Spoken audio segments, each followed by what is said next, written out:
یکی از زیباترین عنصرهایی که در خلقت خدا وجود داره عنصر حیاته. حیات یعنی زندگی، رشد، نمو، پویایی. حیات ممکنه در دل زمستون صورت بگیره، مثل الان که در بسیاری از نقاط دنیا هوا سرده. حیات و زندگی ممکنه در تابستون شکل دیگه‌ای داشته باشه. کلام خدا در رساله اول یوحنا در فصل اول برای من و شما اینطور نوشته: حیات ظاهر شد. در این روزهای کریسمس من نمیدونم شما در چه شرایطی هستید. شاید بسیاری از انسانها حیاتی رو که باید داشته باشند، اون رشد، نمو، پویایی رو که باید داشته باشند، اون سرزندگی که باید داشته باشند رو ندارند.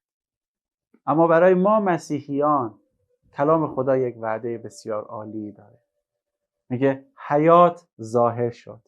حیات تولد عیسی مسیح خداونده که با تولد خودش حیات، زندگی، رشد، نمو، پویایی رو به من و شما میبخشه. اگر امروز عیسی مسیح رو میشناسیم، اگر در قلب من و شما عیسی تولد پیدا کرده، امروز من و شما میتونیم از این حیات بهره مند بشیم و به فراوانی از اون استفاده کنیم. اما اگر شما عیسی مسیح رو نمیشناسید، پیغام کریسمس، پیغام تولد عیسی مسیح اینه که اجازه بده من به تو حیات بدم، من به تو زندگی بدم، من به تو رشد بدم، نمو بدم، پویایی بدم. شاید در دل زمستون، اما من میتونم در قلب تو تولد پیدا کنم و زندگی تو رو متبدل کنم، عوض کنم.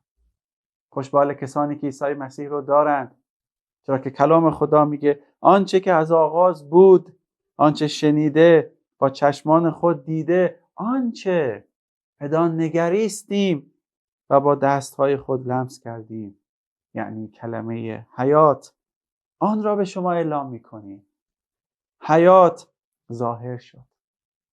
تولد عیسی مسیح یعنی ظاهر شدن حیات، زندگی، پویایی. عزیزانم، چه کسانی که باور مشترکی داریم به تولد خداوند عیسی و چه کسانی که هنوز او رو در قلب خودمون نداریم، میخوام بگم کریسمس مبارک.